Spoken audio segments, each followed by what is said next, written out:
母亲节是感恩妈妈的日子，爱望基金会表示，视障者目睭看袂清楚，有囝会比别人搁较辛苦。爱望基金会也伫咧母亲节进前宣布要启动服务视障母亲的课程，也希望大家做伙来关心这视障家庭需求。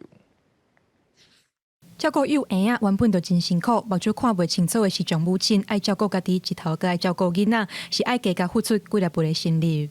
还没有小孩之前呢，我只需要学习照顾好我自己。那在小孩出生之后的这个1年里面都没有后援的情况下，我必须要重新的学习照顾小孩和照顾家人，所以我面对到的是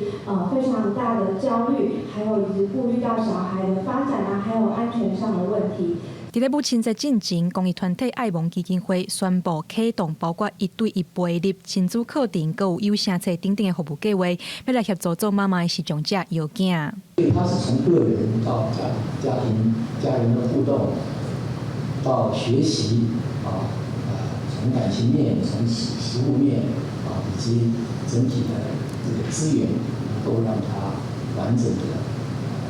服务到视障妈妈。通过爱玛基金会，我学习的一些课程，我有学习了行动定向，然后还有盲用手机跟盲用电脑的课程，开始